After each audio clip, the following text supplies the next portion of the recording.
목 상태가 좀 안 좋으니까 양해를 하시고 하시기 바라고요. 주영이 우리 지난주 뒤 사춘기를 위한 설교가 좀 도움이 됐나? 구원에 대해서 조금 더 마음의 경각심을 갖게 됐나? 다행스럽다. 자, 오늘은 욥기 15장에서 17장 그 세 장을 통해서 그 욥이 이제 친구들하고 두 번째 변론을 시작하는 장면을 우리가 보겠습니다. 1차 변론이 끝나고 나서 어떤 아무 서로 도움이 안 되죠. 결국 이제 감정만 막 격해져 가지고 2차 변론은 조금 더 강해집니다. 강도가. 그래서 욥하고 엘리바스 빌다 소발이 계속 또 변론을 하는데 과연 어떤 내용을 가지고 또 말싸움을 하고 있는지 그런 부분을 우리가 한번 잘 살펴보도록 하겠습니다. 자, 일단 욥기 15장을 한번 보시죠. 미리 읽어오신 줄로 알고 욥기 15장. 자, 1절부터 6절까지만 읽어주세요. 주원이가 1절부터 크게 좀 읽어주세요. 가나안 사람 엘리바스가 대답하여 가로되 지혜로운 자가 어찌 헛된 지식으로 대답하겠느냐? 어찌 병풍으로 그 품에 채우겠느냐? 어찌 유족치 아니한 이야기 무익한 말로 변론하겠느냐? 참으로 네가 하나님 경외하는 일을 패하여 하나님 앞에 묵도하기를 그치게 하는구나. 네 죄악이 네 입을 가르치나니 네 간사한 자의 혀를 택하였구나. 너를 정죄한 것은 내가 아니요 네 입은 네 입이라. 네 입술이 너는 쳐서 증거하느니라. 자, 서서히 사투리가 나오네. 네가 아니고 네가. 자, 어쨌든 잘 읽었어요. 자, 이렇게 엘리바스가 두 번째 욥을 또 정죄하는 그런 모습이 나가니까 욥이 그 말을 듣고 나서 이제 바로 대적을 하면서 무슨 얘기를 하냐면 16장을 한번 보겠습니다. 욥기 16장 1절. 자, 1절, 자, 2절, 1절, 2절도 읽어보세요. 욥이 대답하여 가로되 이런 말은 내가 많이 들었나니 너희는 다 번뇌케 하는 아니자루구나. 자, 여기 엘리바스가 그 욥을 이제 정죄를 합니다. 이제 정죄한 그 15장을 전체적으로 보면 요약하면 이런 얘기야. 머리에 피도 안 마른 것이 건방지게 조용히 듣고 있지 뭐 말대답이 많냐. 근데 요가 그래요. 여기 뒤에 보면 너보다 나이 뭐 머리 흰 사람이 많고 너보다 경험이 많은 사람이 많고 그런 사람들이 말을 그렇게 해주는데 네가 건방지게 그런 걸 안 받아주고 오히려 뭐 네가 아주 가장 나이가 많은 척하고 있는데 뭐 이런 얘기 지금 15장에 가서 쭉 그런 얘기를 해요. 그래서 이제 엘리바스가 그렇게 정죄를 하니까 그래서 엘리바스가 욥보다 나이가 더 많았는지 막 그런지 모르겠어요. 그렇지만 나이가 젊은 사람은 이 정도 표현하면 젊은 사람은 아닌 것 같아요. 세 친구 중에서 가장 나이가 연륜이 많고 경험도 많고 연륜이 많은 사람인데 아마 욥에 대해서는 쭉 듣다 보니까 1차 변론에서 계속 친구들하고 얘기하면서 보니까 자꾸 자기는 아무 문제가 없다. 내가 뭐 잘못했냐. 그럼 이제 하나님을 자꾸 원망을 하고 대적하는 이런 모습을 취하니까 이 종교성을 가지고 있는 사람이 좀 그렇잖아요. 또 자기가 믿는 하나님에 대해서 뭐라고 그러면 또 그냥 막 혈기가 막 나와서 그런 모습처럼 엘리바스가 욥에 대해서 이게 아주 머리가 피도 안 마른 것이 건방지게 하나님을 대적해서 이렇게 이제 오히려 욥을 강하게 정죄하고 있는 거죠. 그럴 때 이제 욥이 뭐라고 하느냐면 너희들은 다 헛된 위로자다. 여기 이제 안위자라고 하는데 제 우리말로 표현하기 좋게 어려운 단어로 안 하고 그냥 위로자, 허망한 위로자다 너희들은. 이렇게 이제 표현을 하는 거예요. 그래서 여기 15장, 16장, 17장 이 내용을 보면 그 위로자에 대한 얘기가 중점적으로 다뤄집니다. 그래서 욥은 정말 나를 위로할 사람이 누군가. 너희들은 다 헛된 허망한 위로자다. 니들이 나보고 뭐 위로한다고 치고 왔는데 오히려 나를 더 괴롭게 하는 자구나. 난 정말 나를 위로할 수 있는 진정한 그런 위로자가 필요하다. 이게 이제 15, 16, 17장입니다. 그 세상에서 위로한다라는 게 쉬운 얘기가 아닙니다. 여러분 다 해보셔야 알겠지만, 예를 들어서 친구가, 저도 이제 지금 거의 60이 가까이 가니까 친구들 중에서도 이제 골골하는 애들이 있어요. 아직 뭐 시한부 판정을 받은 애는 없는데 일찍 죽은 애들은 있어도 동창 중에서, 그래서 보면 담배를 많이 피는 애도 있고, 그러면 이제 동창회 때 만나면 얘기하죠. 너 담배 끊어라, 막 이렇게 얘기하죠.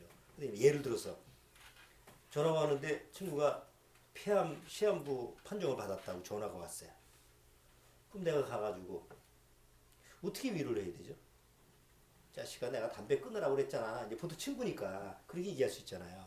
그렇게 얘기하면 그 친구가 지금 이제 뭐 당신은 폐암 말기이기 때문에 한 뭐 3달 넘기기 힘듭니다. 이렇게 시한부 판정을 받았는데 기껏 내가 가서 병원에 가서 그럴 줄 알았어 내가 이렇게 담배 끊으라고 그렇게 얘기했는데 네가 담배 안 끊고 이러니까 네가 이 사단이 난 거 아니야? 이렇게 얘기를 하면 말은 맞죠.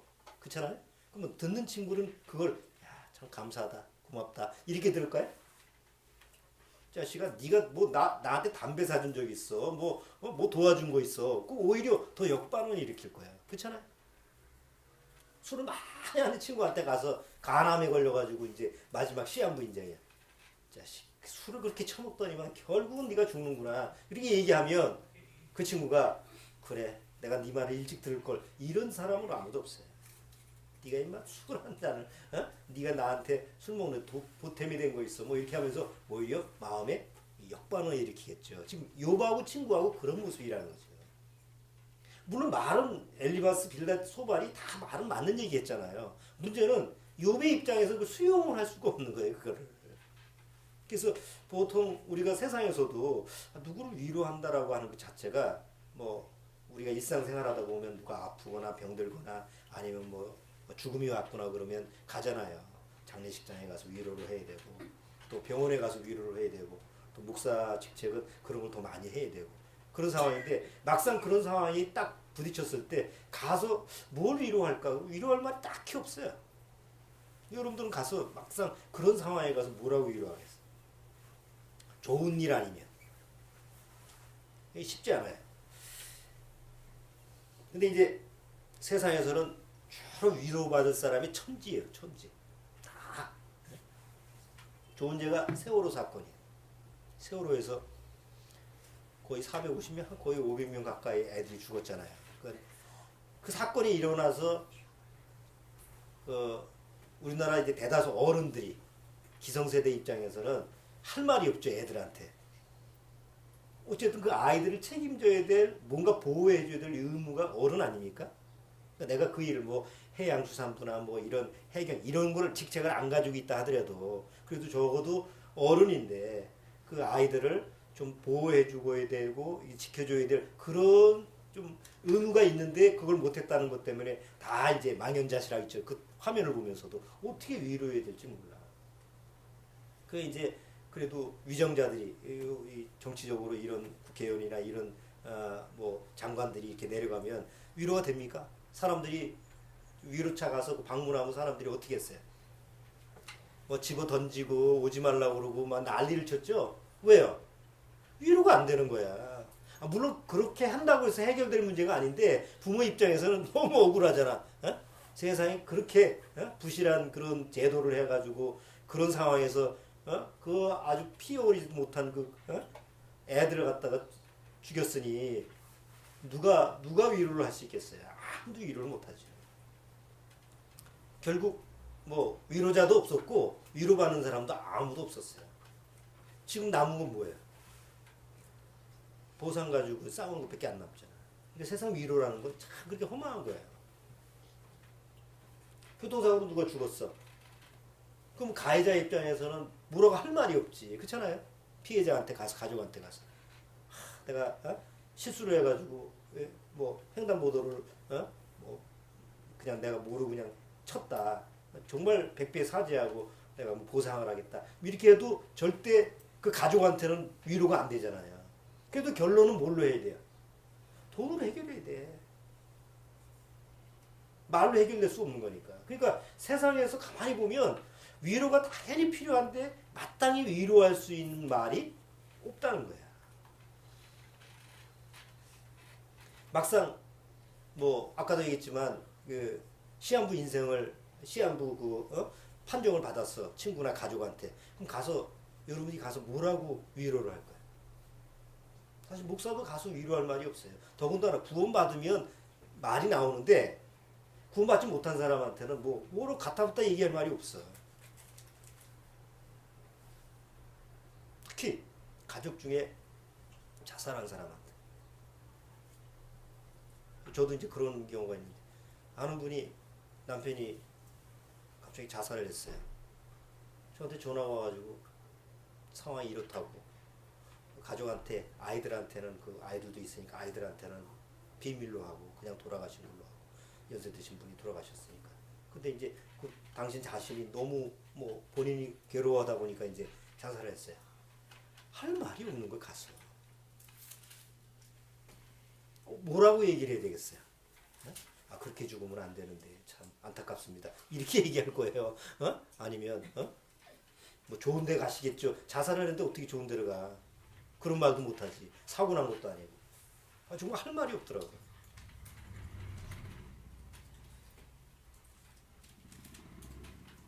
얼마 전에 우리 마을시 좋은 아저씨 전화를 갑자기 받았어요. 웬일이냐, 네가 말은 못해. 저희 부인이 자살을 했대. 그리고 말끝을 흐렸어요. 근데 그 말을 듣는 순간 어떻게 얘기를 해야 되지, 내가? 뭐라고 얘기를 해야 되지? 할 말을 잃었어요. 그럼 어떻게 하니? 지금 절차를 어떻게 해야 되겠니? 자기도 모르겠다. 그래서 일단은 뭐 내가 주관해 줄 수는 없으니까 저 동생한테 빨리 전화를 해가지고 상황을 좀 빨리 정리를 해라. 그리고 그 다음에 이제 오지 말라고 그래서 뭐 가지 못했지만, 그러니까 그런 상황이 딱 벌어졌을 때, 정말 위로할 말이 없구나. 어떻게 세상에 살면서 위로가 필요한데 나는 위로할 수가 없지? 이런 그 문제에 봉착할 때가 많더라고요. 여러분들이 실제로 살아가면서 뭐 그런 경험을 자주 하실 거예요. 잘 보세요. 죽은 사람에 대한 위로는요, 사실은 한 번이면 돼요. 왜냐하면 장례식장에 한 번 가잖아. 왜 가는 거예요? 정말 위로하러 가는 거예요? 아니면 예의상 가는 거예요? 체면, 예의. 안 가면, 아는 처지에 안 가면 안 가니까, 안 가면 안 되니까, 뭐 예의상 간다. 좀 더 친하면 한 이틀 있고, 3일장이면 가족이면 같이 그 장례를 치러야 되는 거 아니에요? 아파서 병원에 갈 때는 몇 번을 위로해 가요? 친하면 날 때까지 가면 돼. 그렇잖아요.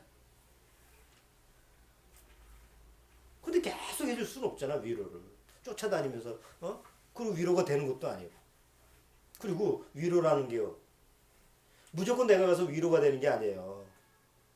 내가 가서 위로가 되는 경우가 있고, 내가 가서 오히려 위로가 안 되고 더 그 사람을 고통스럽게 하는 경우가 있어. 저 사람 안 왔으면 좋겠어. 병원에 누워있어. 누가 병문안 온다고 그러면, 저 사람은 안 왔으면 좋겠어. 그런 사람도 있잖아. 또 그런 사람이 와요, 또 예의상. 안 와도 될 사람인데 굳이 와가지고, 인상사가 다 그래. 그러니까 세상에 위로라고 하는 것은 사실은 없어요. 할 수가 없어요. 지난달인가 지난주인가 그 보건복지부 장관이, 문화무기죠, 보건복지부 장관이 그 장애인 그 위로차 장애인 시설을 방문을 했어요. 자기는 이제 장애인을 위로한다고 하는 면에서 갔는데, 장관이 가면 기자들이 막 쫓아다니잖아요. 그 가가지고 장애인 시설을 가는데, 장애인 그 막 기자를 사진을 찍으니까, 요새는 초상권 침해잖아요. 장애인들 뭐 함부로 사진을 찍거나 비디오 이런 걸 할 수가 없잖아. 그 가서 장관에 가서 뭐 위로한답시고 하는데, 기자들이 옆에서 막 하니까 이제 막 항의가 들어온 거예요. 왜 초상권 침해를 했냐. 그래가지고 기껏 위로차 갔다가 나중에 사죄 뭐 공문을 띄워가지고 내가 실수했다. 그러니까 잘못하면 오히려 위로한다는 것이 오히려 그 상대방을 괴롭게 하는 이런 사례들이 많더라고요. 그러니까 세상에서 우리가 위로라고 하는 것이 과연 제대로 내가 그 사람을 정말 위로할 수 있는 이런 상황이 되느냐, 힘든 것 같아요. 지금 오늘 이제 왜 제가 이런 얘기를 하냐면, 여기 욥기를 보면 틀림없이 욥의 세 친구들은 왜 왔어요? 지금 세 친구가 엘리바스, 빌닷, 소발이 욥을 찾아온 이유가 뭐예요? 위로하기 위해서 온 거예요. 근데 위로가 안 돼. 위로하기 위해서 왔는데 위로가 안 돼. 인터넷 자료를 찾아보니까 너무 힘들어 죽겠대. 그래서 아무나 자기한테 위로 좀 해줬으면 좋겠다고 이제 사연을 올려놨다고. 그래서 한번 뭐 어떻게 위로하나 이렇게 봤어요. 그랬더니 어떤 친구는 게임이나 소설, 만화, 영화 이런 거 가서 이런 거 보고 좀 마음을 좀 환기시켜서 뭐 좀 위로를 삼아라. 정 안 되면 푹 자라. 이렇게 위로하는 사람도 있고, 어떤 친구는 모든 일에 감사하고 자기 자신한테 최면을 걸으래. 나는 기쁘다. 나는 지금 현재 기쁘다. 이렇게 최면을 걸으라고 위로하는 사람도 있고, 또 어떤 사람은 너만 힘든 게 아니야. 나도 힘들어. 다 힘들어. 그러니까 엄살 부리지 말라고 그렇게 또 일침을 주는 사람도 있고, 어떤 사람은 울고 싶으면 울고 화내고 싶으면 화내고 자기 감정을 억누르지 말고 표출시키라 이렇게 얘기를 해요. 그건 누구나 다 할 수 있는 말이지. 그런 게 위로가 되겠냐. 자, 아까도 얘기했지만 갑자기 죽을 병에 걸린 사람한테 막상 내가 가서 위로가 안 되는 이유가 뭐죠? 내가 그 상황이 아니기 때문에 그래요. 그렇잖아요. 지난주에 파리에 테러리스트 때문에 100몇 명이 죽었어요. 그러면 거기서 뭐 주로 뭐 젊은 사람들이니까 그 뭐 자기 아내 죽은 경우 있고, 남편이 죽는 경우도 있고, 뭐 친구가 죽는, 애인이 죽는 경우, 이런 경우 많더라고요. 그러면 아니 테러리스트가 와가지고 뭐 갑자기 난사를 해서 죽었는데 거기다 뭐라고 어떻게 위로를 하겠어요?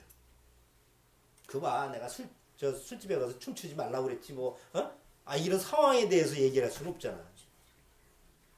그러니까 사실 막상 어떤 상황에 부딪혔을 때 정작 위로가 필요한 사람한테 위로한다라고 하는 것은 그렇게 이제 간단하지가 않다는 거지. 자, 위로라고 하는 단어가 원래 위로라는 그 단어의 어원을 찾아보면 그 라틴어도 그렇고 헬라어도 그렇고 그 곁에 누가 있어주는 걸 얘기해요. 그래서 뭐 파라클레시스라고 하는 그 어원을 보면 누군가 곁에 있어주는 거. 우리나라 사전의 그 용어를 보면, 우리나라의 사전적인 정의를 보면 누군가 내 옆에서 말이나 행동으로 내 마음을 이렇게 다독여주고, 또 내가 괴로워하는 그런 거 가지고 이렇게 좀 뭔가 좀 마음속에서 같이 해주는 이런 사람이 이런 걸 위로라고 해. 사전적 정의가 그래요. 자, 그런데 실제로 세상에서 이런 사전적인 정의로 할 수가 있느냐? 왜 세상에서는 그런 말이나 행위로 위로가 안 될까? 첫 번째는 위로받을 사람, 정말 내가 좀 위로가 필요한 사람이 가지고 있는 느낌이나 감정, 그런 사람하고 이제 그 느낌이나 감정 이런 사람, 그 사람이 가지고 있는 거하고 동일한 마음 상태를 가질 수가 없기 때문에 그래요. 그렇잖아요. 자, 가족 간이라도 부모가 자식에 대해서 어떻게 위로를 자식이 대학에 떨어졌어. 어떻게 위로를 해주죠? 물론 부모가 위로해주면 다행이야. 문책을 하고 이 자식이 공부 안 해서 네가 떨어졌으니까 이렇게 하지 않으면 다행인데, 만약에 이제 애가 대학 시험을 봤는데 떨어졌어. 자기가 원하는 대학을 못 갔어. 그러면 부모가 어떻게 위로를 해줘? 괜찮아. 어? 뭐 다른 데 가면 되지. 그렇다고 해서 애 마음에 위로가 돼? 자기가 원하는 대학에 가고 싶었는데 떨어져. 물론 자기 실력 때문에 뭐 안 돼서 떨어졌어. 그랬다 하더라도 부모가 야 걱정하지 마. 다른 데 가면 돼. 이러면 위로가 되냐고. 안 돼요. 그거는 그 아이 마음 속에서 느끼는 감정이거든. 실망감, 좌절감. 부부지간에도 마찬가지죠. 갑자기 실직을 했어요. 아내가 나가서 죽으시오. 그렇게 능력도 없고 잘리고 어? 차라리 그게 더 나아. 걱정하지 말라고. 내가 버려서 먹인다고. 이게 위로가 시키면 남편이 그 말을 듣고 나서 아, 난 이제 편하겠구나. 이렇게 되겠어요? 더 괴롭지. 그러니까 부부 사이에도 위로하기가 힘들어요. 부모 자식 간에. 친구 사이에도. 그러니까 위로라고 하는 것은 그 사람이 가지고 있는 어떤 사건에 대해서 느낌이나 감정이나 이런 것을 동일하게 경험을 해야 돼. 근데 우리는 그럴 수가 있어요, 없어요? 아무리 가족 관계라고 하더라도 그럴 수가 없어. 아니, 옆에서 가족 간에서 이제 애가 지금 어디 다쳤잖아요. 어디 칼을 뵘어. 그만 애는 아파 죽겠다고 그래. 부모는 그거 보면 쓰리지. 그렇지만 그만큼 아픈 건 아니야. 내 경험이 아니니까. 부부지간에도 그래서 아내가 좀 어디가 아프다 그래. 아파? 아, 아프네. 안 됐네라고 하지. 그 아프다라고 하는 걸 내가 같이 공감해 줄 수가 없어. 그렇잖아요. 난 아파서 괴로워 죽겠는데 옆에서 씩씩거리고 자잖아. 안 자면 뭐 할 거야? 어? 같이 괴로워할 거야? 그게 안 되잖아. 그러니까 여기 잠언서에도 나왔어. 잠언서 14장 10절에. 잠언서 14장 10절 한번 보세요. 잠언서 14장 10절.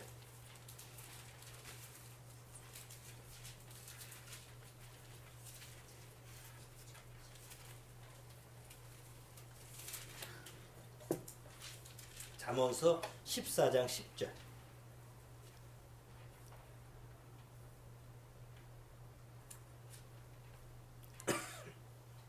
자, 14장 10절.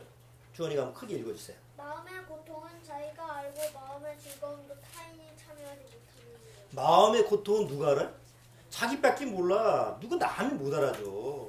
마음의 고통은 자기가 알고 또 마음의 즐거움도 남이 참여를 못해. 그러니까 철저하게 개인적인 느낌이나 감정 어떤 그런 거에 대해서 이게 내가 그걸 반응하는 것은 내 경험이지 상대방의 경험이 될 수가 없어요.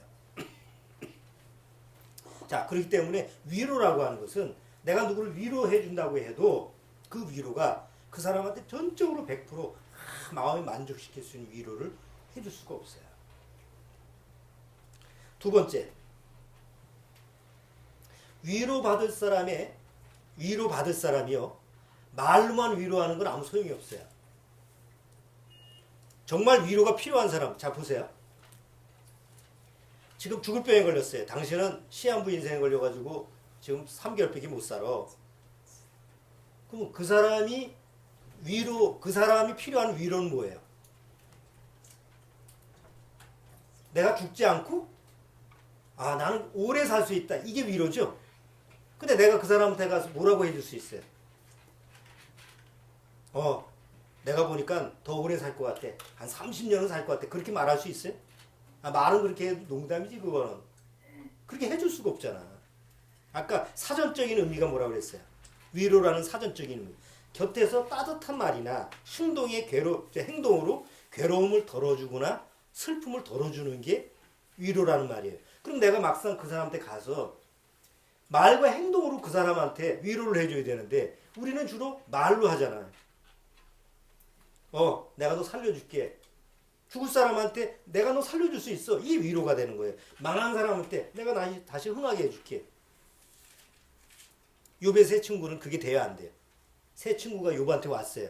진짜 위로는 뭐예요? 지금 이 상황에서 그를 원상 회복시켜주는 게 진짜 위로죠. 욥한테는. 근데 욥의 세 친구가 그럴 능력이 있어요? 없어요? 없어요. 그래서 위로가 안 되는 거예요. 석가모니가 길을 가다가 어떤 여인네가 막 석가모니 찾아와가지고 막 울면서 자기 아들 좀 신통력으로 살려달라고 그랬대요. 그 아들이 죽은 거예요. 그 당신이 그 신통욕을 하니까 좀 살려달라고 그러니까 석고모니가 저 동네에 가가지고 각 집집마다 돌아다니면서 죽은 사람이 없는 집에서 소금 한 바가지 얻어와라. 그럼 내가 살려줄게. 그 이제 자기 아들을 살려준다는 그 말을 듣고 나서 이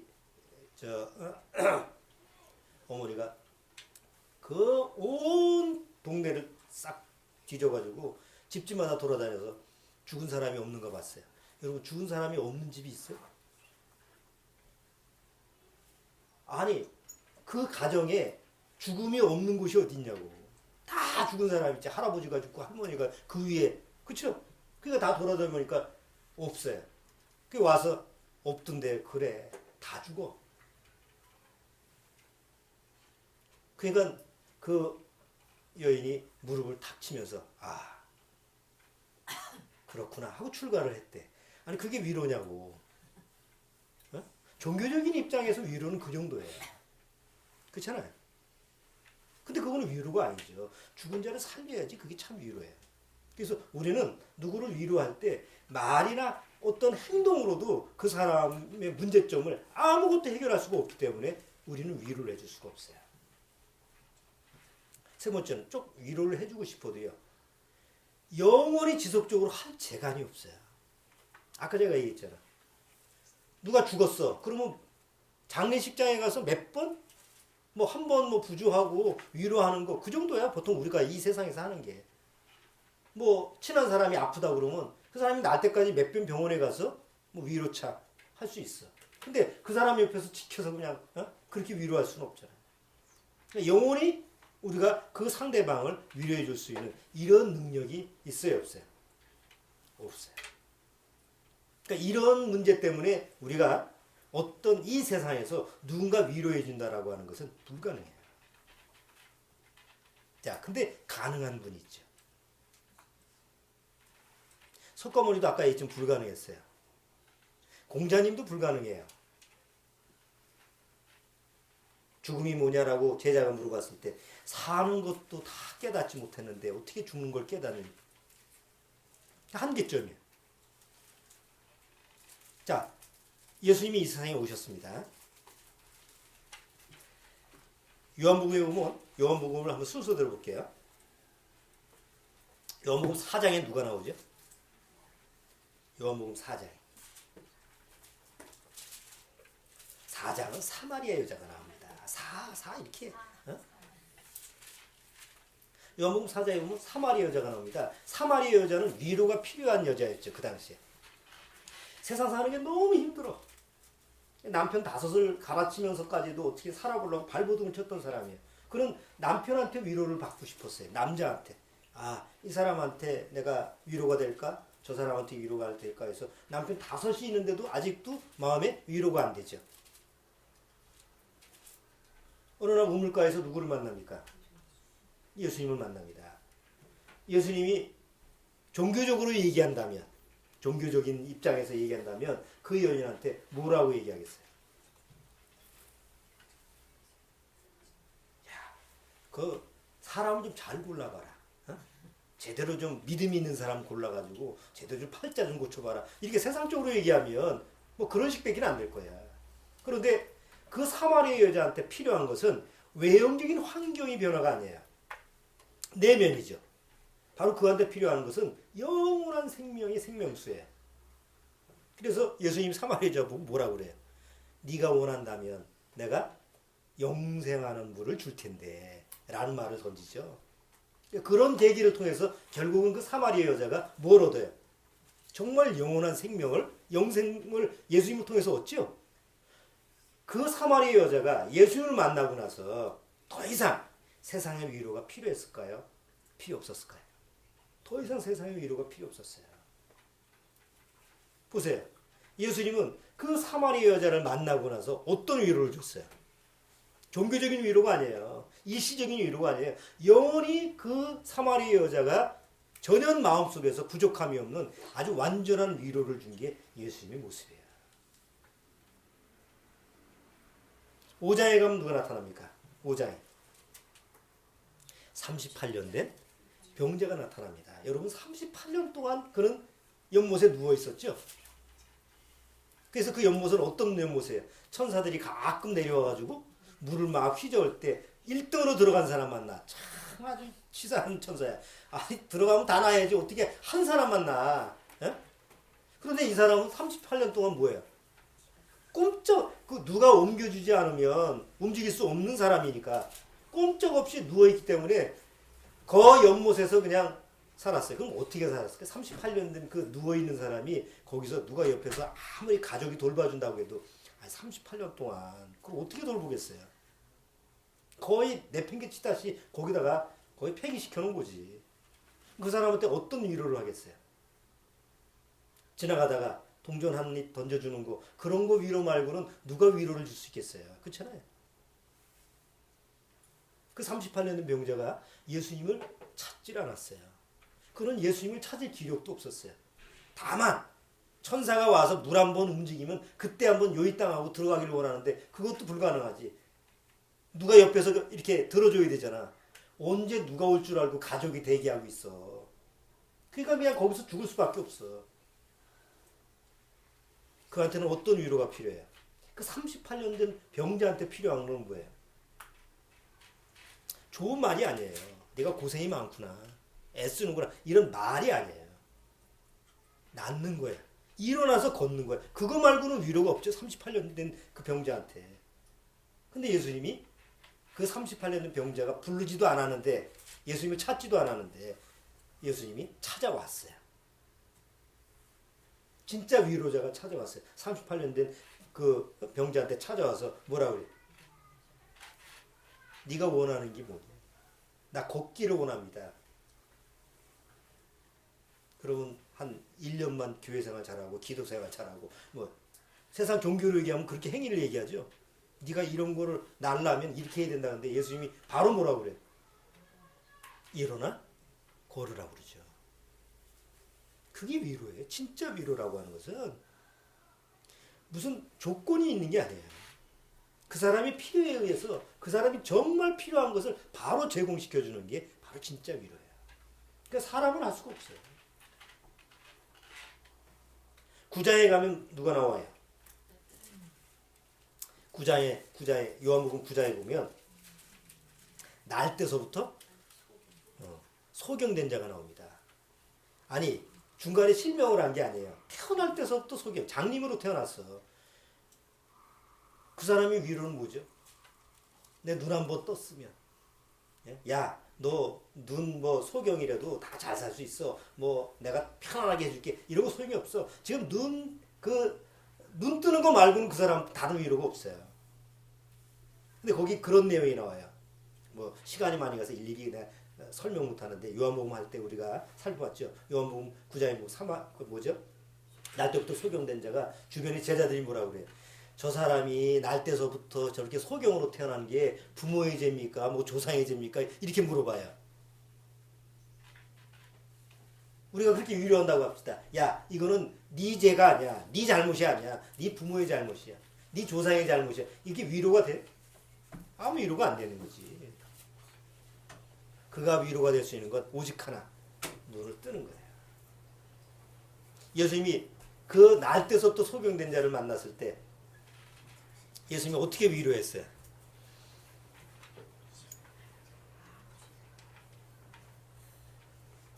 실로암 못에 가서 진흙을 바르고 실로암 못에 가서 씻으라고 그러죠. 그래서 소경이 눈을 떠요. 제일 위로에 대해서 가장 그 좋은 예가 누가복음에 나와 있는 누가복음 7장을 한번 보세요. 아까 석거모니하고 비교를 한번 해보세요. 누가복음 7장.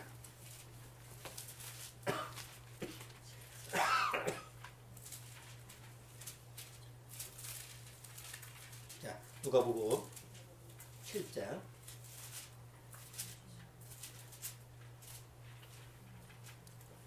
자, 11절서부터 17절까지. 자, 11절서부터 17절까지. 자, 쭉 읽어보세요. 그 후에 예수께서 뭘 또 먹으시면서 또 읽나? 자, 빨리 뵙고. 자, 11절서부터. 그 후에 예수께서 나인이라는 성으로 가실새 제자와 허다한 무리가 동행하더니 성문에 가까이 오실 때에 사람들이 한 죽은 자를 메고 나오니 이는 그 어미의 독자요. 어미는 과부다. 그 성에 많은 사람도 그와 함께 나오거늘 주께서 과부를 보시고 불쌍히 여기사 울지 말라 하시고 가까이 오사 그 관에 손을 대시니 환자들이 서는지라. 예수께서 가라사대 청년아 내가 네게 말하노니 일어나라 하시매 죽었던 자가 일어앉고 말도 하거늘 예수께서 그를 어미에게 주신대 모든 사람이 두려워하며 하나님께 영광을 돌려 가로되 큰 선지자가 우리 가운데 일어나셨다 하고 또 하나님께서 자기 백성을 돌아보셨다 하더라. 여기 예수- 아들을 잃은, 아니, 거기까지만. 아들을 잃은 한 어머니가, 과부가 막 슬퍼하면서 갑니다. 아니, 과부예요. 더군다나 아들 하나 있었는데 아들까지 죽었어요. 아니, 무슨 위로를 하겠어요? 우리 같으면 그 과부한테, 아들까지 잃은 그 과부한테 어떤 위로가 되겠어요? 아들 살려주는 거 말고는 다른 위로가 없어요. 근데 예수님이 그 관을 가는데 예수님 부른 것도 아니잖아.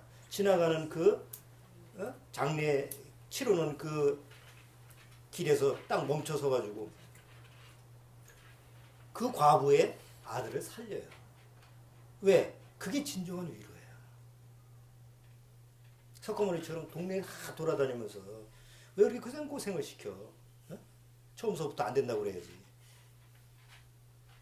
그렇게 세상 종교는 뭔가 허황된 쪽으로 사람의 생각을 갖다가 막 이렇게 변질시키는데 예수님은 직설법이에요. 이 사람이 위로가 필요하다? 그럼 바로 위로를 주시는 분이 바로 하나님의 위로라는 건데 예수님이 그 모습을 보여주는 거예요. 그 과부한테, 자식을 잃은 그 과부한테 가장 100% 맞는 위로는 자식을 살리는 것 말고는 다른 위로가 없어요. 그래서 그 죽은 아들을 살려요. 세상에 이런 위로가 어디 있어요? 자, 그런데 예수님이 이 세상에 오셨을 때 많은 사람들이 예수님의 위로를 받았잖아요. 위로를 받고 뭐 실제로 아까 했처럼 말이나 행동이나 그런 참 위로를 받았는데 문제는 그 위로를 받고 나서 사람들이 만족을 했어요, 못했어요? 그렇게 참 위로를 주면 받아야 되잖아요. 받고 만족해야 되잖아. 근데 예수님이 로마 군사한테 잡혀가서 십자가에 못 박힐 때 그 많은 사람들이 다 어디 갔어요? 다 예수님을 떠났어요. 제자들도 떠났어요. 그 말은 무슨 말이냐면 그 하나님이 주시는 그 하늘로서부터의 위로조차도 육으로는 못 받아들여요. 육으로는 그거를 아무리 예수님이 주신 거라 하더라도 뭐 사마리아 여자도 나오잖아요. 그러니까 그 사람들만 기적을 맛본 게 아니라 성경에 보면 수많은 사람이 예수님의 기사와 이적을 맛본 사람이야. 근데 정작 예수님 앞에서 정말 구원받은 사람은 몇이냐? 몇 안 되잖아요. 그러니까 위로라고 하나님으로부터 온 그 위로는 우리 육으로는 못 받아들이는 거예요. 그렇기 때문에 예수님이 만약에 십자가에서 죽고 그걸로 끝나는 것이 기독교의 복음이라고 한다면 기독교는 아무것도 아니에요. 여러분, 어떤 살인자가 뭐 연쇄살인범이 죽었어요. 사형을 시켰어. 그럼 사람들이 저거 죽어도 마땅한 놈이다 해가지고 죽어도 쌀 놈이야. 그래가지고 저 죽은 살인자에 대해서 기억을 했다 합시다. 그럼 그 사람 죽은 그 세상에서 무리를 일으켜가지고 살인자가 죽었어요. 그럼 사람들이 뭐 기억을 하든 안 하든 간에 그런 친구가 있었구나. 영혼이 길게 가지 않죠. 저 잘 죽었다. 그런데 나한테 막 감명을 주고 나한테 뭔가 좀 큰 은혜를 끼치고 이런 사람인데 죽었어. 막 세상에서 존경을 받고. 그럼 그런 사람이 죽으면 사람들의 마음에 여운이 얼마나 가요? 굉장히 오래 가잖아요. 예수님이 이 세상에 오셨을 때 많은 사람들한테 뭘 줬어요? 깊은 감명을 줬어요. 구원이 아니더라도 저 예수님이 저 어떤 분이냐, 병자를 고쳐주고 예수님 말씀을 듣는 많은 사람한테 많은 감명을 줬어요. 차라리 살인자가 죽었으면 며칠 가지만 이렇게 많은 사람들한테 감명을 준 사람이 예수님이 죽고 끝났다고 한다면 사람의 마음에 허망함이 얼마나 컸겠냐고. 살인자보다 더 큰 거예요. 마음속에서. 마음이 여운이. 예수님이 십자가에 죽는 걸로 끝나면 예수님 믿었던 사람들의 마음속에서는 처음에는 실망감, 좌절감. 야, 우리가 믿었던 게 뭐지? 이런 게 이제 점점 마음속에서 공백감이 있다가 나중에 점점 세월이 지나면서 그것이 뭘로 돼요? 왜 우리를 버리고 갔지? 라는 분노감. 그게 더 큰 거예요, 그게. 그렇지 않아요? 내가 친한, 예를 들어 부부 사이 얘기합시다. 나하고 그 부부 관계가 좋아서 아주 친한 그런 관계였어요. 근데 한쪽이 죽었어. 얘 차라리 없으면 좋겠어. 근데 그 사람 죽었어, 남편이. 아내나 죽었어. 마음에 어떤 반응이에요? 나를 괴롭게 하면 차라리 죽으면 그냥 죽었다 이렇게 생각하는데 나한테 너무 잘했다고 한다면 그 마음속에서 공백감이 더 큰 거예요. 왜 나를 혼자 두고 갔지? 하면서 그 마음의 여운이 마음속에서 더 괴로워지는 거 아니에요. 예수님을 믿었던 사람들이 예수님이 십자가의 죽음으로 그것이 끝나는 것이 복음이라고 한다면 정작 예수님 믿었던 사람들의 마음속에서는 점점 나중에 가면 그거에 대한 마음의 거부감, 분노감. 왜 우리를 두고 그냥 갔어? 왜 내팽개쳤지? 왜 버렸지? 그게 더 큰 거예요. 그런데 성경에 보면 다행스럽게도 예수님은 내가 십자가에 죽는 것이 끝이 아니다 그러죠. 이미 제자들한테 뭐라고 그랬어요? 내가 가면 다른 보혜사, 우리말 번역에는 보혜사라, 다른 보혜사를 보내줄 거다라고 하는데 이 보혜사가 위로자라는 말이에요. 위로자라는 단어 뜻이 보혜사라는 우리말 번역이에요. 영어로는 위로자예요. 컴포트라고. 그럼 왜 예수님이 나 말고 다른 보혜사를 보낸다라고 하는 그 단어를 쓸 때 왜 위로자라는 단어를 썼을까? 보호자라는 말을 쓸 수도 있고 너 책임자라는 말을 쓸 수도 있고 너 인도자라는 말을 쓸 수도 있잖아요. 근데 왜 하필이면 단어를 쓸 때 위로자라는 말을 썼을까? 단어를. 왜 또 다른 위로자를 너희한테 주겠다라고 썼을까? 왜 그래요? 우리한테 필요한 게 뭐예요? 세상에서. 죄인으로 태어나서 이 세상 살면서 필요한 게 뭐냐면 위로자예요. 욥이 필요했던 게 바로 위로자였어요. 내가 이런 상황에서 나를 정말 진정으로 나를 위로해 줄 사람이 누가 있을까? 여러분. 윤복희가 그랬대. 여러분. 막 그래서 열창을 하잖아.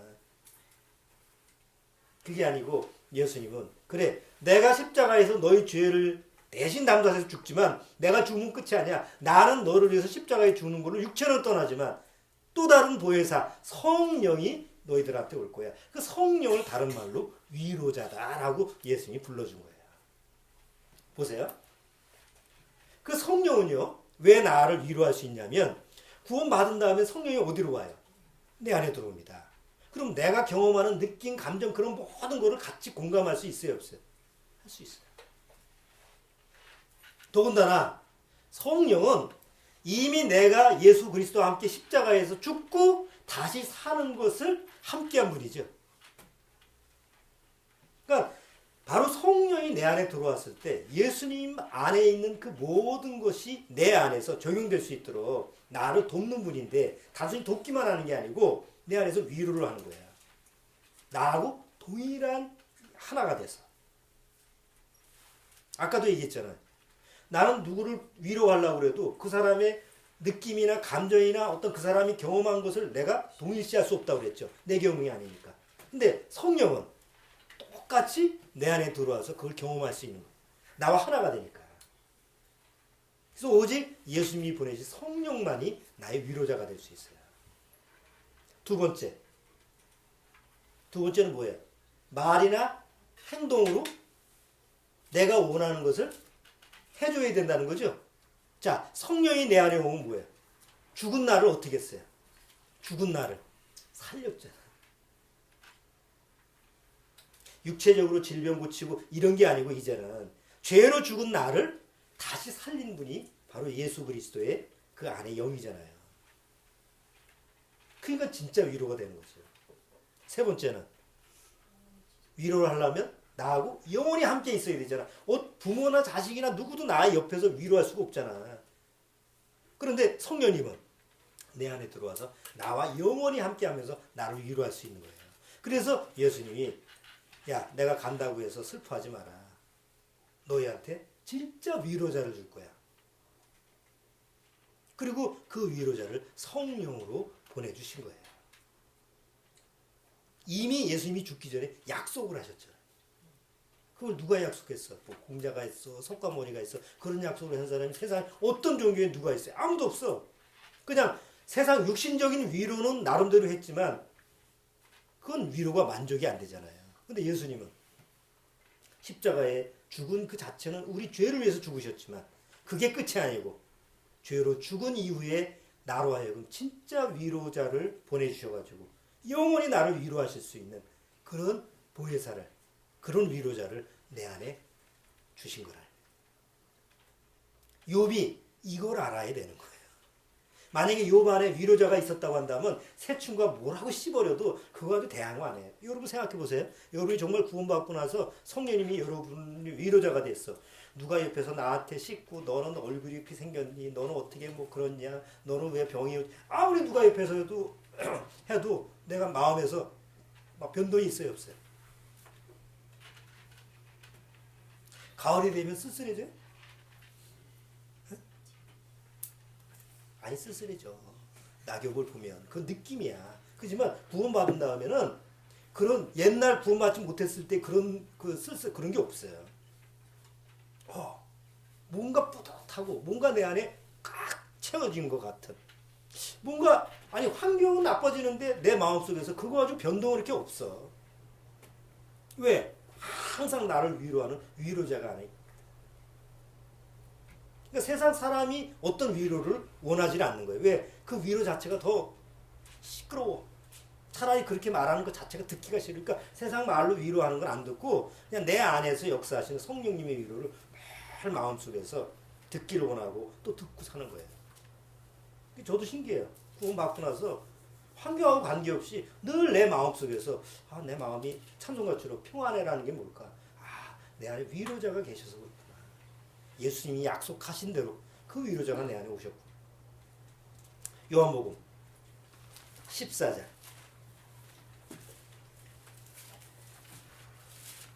요한복음 14장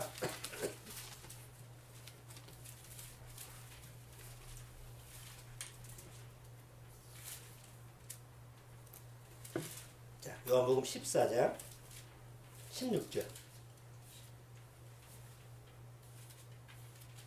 16절 자, 이거는 주영이가 한번 읽어줘. 내가 아버지께 구하겠으니 주가 또 다른 보혜사를 너희에게 주사 영원토록 너희와 함께 있게 하시리니. 영원토록 누구하고 함께? 너희와 함께 있게. 그 다음 15장 26절도 내가 아버지께로서 너희에게 보낼 보혜사 곧 아버지께로서 나오시는 진리의 성령이 오실 때 그가 나를 증거하실 것이요 너희도 처음부터 나와 함께 있었음을 증거하느니라. 또 한 군데 더 읽어줘. 자, 16장 그 아랫장 보면 7절 그러나 내가 너희에게 실상을 말하느니 내가 떠나가는 것이 너희에게 유익이라. 내가 떠나가지 아니하면 보혜사가 너희에게로 오시지 아니할 것이요 가면 내가 그를 너희에게로 보내리니. 내가 가면 너에게 보낸다. 약속이잖아요. 근데 예수님이 십자가에 죽고 부활하신 다음에 실제로 성령이 왔어요, 안 왔어요? 왔잖아. 사도행전이 2장. 그리고 그 이후에 구원받은 사람 안에는 다 그 성령이 약속대로 오는 거야.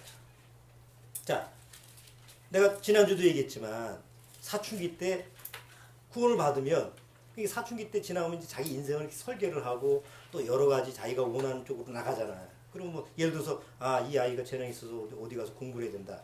요새 나오는 뭐 뭐야 피아노 반주자 조성진인가 걔처럼 어디 가서 공부를 해야 돼.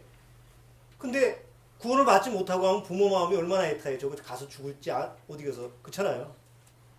어디 유학 간다 파리 간다 요새 테러리스트가 있는데 얼마나 부담스러워. 부모가 자식을 보냈을 때. 근데 어느 날 구원받았다고 생각해 보세요. 위로자가 붙어 있잖아. 나는 절대적인 위로자가 될 수가 없어. 나는 부모라도 내 자식에 대해서 어떻게 도움을 줄 수가 없는 그런 보호자인데 완벽하고 완전한 위로자가 있고 보호자가 같이 달라붙어 있지. 그러니까 안심이 되는 거 아니에요. 그리고 본인도 안심을 할 수 있는 거. 부모하고 떨어져 있는데 위로자는 나를 구원하신 성령님이 내 안에 계시니까. 그러니까 어디에 있든지 주님의 보호 아래서 자기가 할 수 있는 역량을 발휘할 수 있는 거야. 아이고 그런 거 없어도 성공하는 사람이 많던데요. 조성진처럼. 그거는 하나에 미쳐서 그래. 성령이 없더라도 그냥 세상적으로 그 하나에 미치기 때문에 성공한 거예요. 피아노가 걔 하나만 쳤어요? 얼마나 많은 아이들이 그 피아노를 쳤는데 그 중에 누가만 1등 했어? 하나야. 세상에서는 그래요. 근데 어느 날 구원받으면 1등을 지향하는 게 아니라 하나님이 원하시는 그 사람이 되는 곳에 나를 맞추는 거예요. 그리고 나를 그 길로 가는 그 목표를 가는 그 길에 있어서 나를 책임지고 위로하고 보호하는 게 누구예요? 예수님이 약속하신 성령. 그 성령을 믿고 나가는. 바로 이 귀한 비밀을 욥한테 깨닫게 하기 위해서 바로 욥한테 이런 고난이 필요한 거죠. 거듭 얘기하지만 부자 되게 하게 2배, 3배를 더 주려고 이렇게 고난을 주신 게 아니에요. 그렇잖아요? 만약에 2배, 3배 더 재산을 증식하고 더 부귀하게 해주려고 해서 그런 시험을 주셨다고 하면 그런 하나님 정말 유치한 하나님이에요. 말도 안 되는 하나님 아니에요. 그런데 지금처럼 욥이 정말 가져야 될 영원한 생명, 진짜 영원한 위로자를 얻고 깨닫기 위해서, 그를 깨닫게 하기 위해서 필요한 게 뭘까? 바로 그 고난이다. 그렇다고 한다면 말이 되는 얘기 아니에요. 욥은 15장, 16장, 이제 17장에서 이제 나한테는 정말 위로자가 필요하고 나를 이렇게 만드신 분이 뭐라고 생각해요? 욥은 사단은 생각 못하고 하나님 아니야. 하나님 날 괴롭게 하고 고통스럽게 한다고 한다면 위로를 해야 될 분도 하나님 아니냐. 그래서 지금 하나님 앞에 해답을 찾는 거예요. 그래서 지금 옳은 자세로 가는 거예요. 지금 방향은. 방향은 하나님이 인도하시는 그 방향은 오른쪽으로 가는 거예요. 그러니까 서서히 하나씩 하나씩 그가 알아야 될, 깨달아야 될 그런 상황을 하나씩 하나씩 이끌어 가시는 거죠. 여기 이제 욥기 돌아와서 17장을 한번 보세요.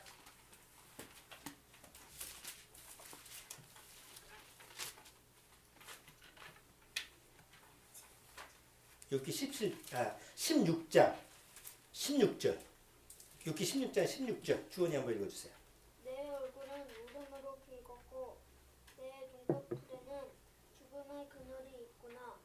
그러나 내 손에는 포악이 없고 나의 기도는 정결하니라. 예, 아직 멀었어요. 욥이 지금 얘기하면서 뭐라고 그래? 뭐 이런 상황이 오지만 그러나 내 손에는 뭐가 없어? 이 악이 없다 그래. 그 다음에 내 기도는 정결. 그러니까 아직도 정신 차리라 멀었어. 아직도 자기를 의뢰하는 거예요. 나는 아무 잘못이 없어. 나는 깨끗해. 나는 의로워. 그러니까 아직도 자기 의를 붙들고 있는 거예요. 그래서 계속 이 시간이 지금 필요한 거예요. 지금 17장 여기 보세요.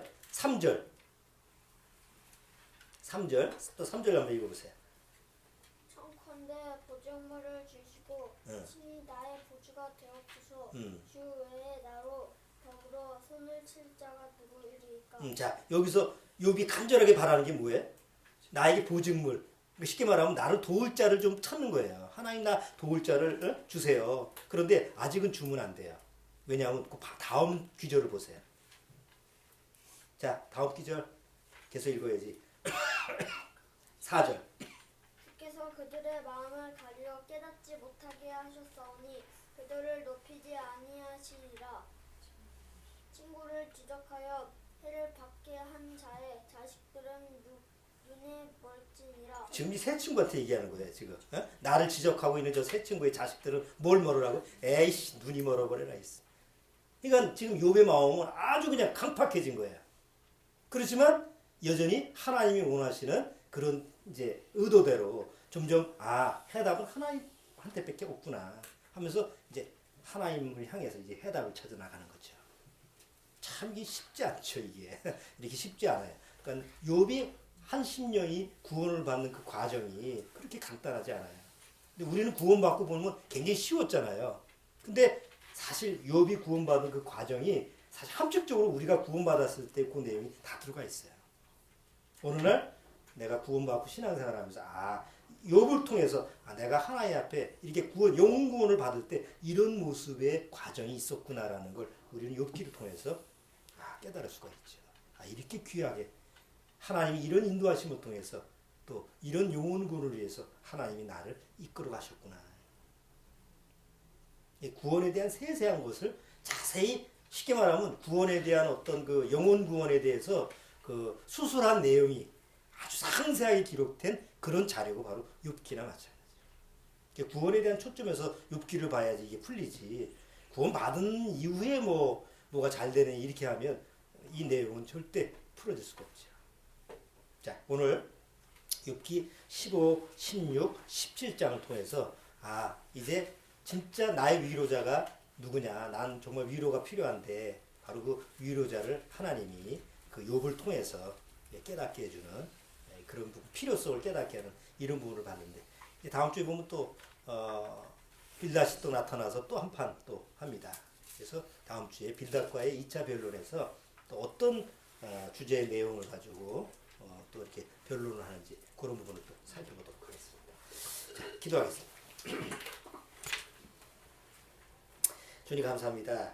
오늘 욥기를 통해서 다시 한번 또 하나님이 우리한테 주셨던 그 은혜의 선물, 성령의 그 위로자라고 하는 것이 바로 무엇인지를 다시 한번 살펴봤습니다. 우리가 구원받지 못했다고 한다면 평생 일생 동안 죄 가운데 살다가 어떤 위로도 받지 못하고 비참하게 죽을 수밖에 없는 운명이었습니다. 그러나 예수 그리스도를 만난 이후에 이제 성령을 통해서 늘 완전한 그런 위로를 받고 산다라는 것이 얼마나 축복되는 삶인지 모릅니다. 여기 구원받은 심령들 정말 성령을 통해서 나를 위로하시는 그런 위로자가 있다라는 것을 늘 기억하면서 살아가도록 주님께서 우리 심령 안에서 말씀으로 역사해 주옵소서. 예수님의 이름으로 기도드립나이다.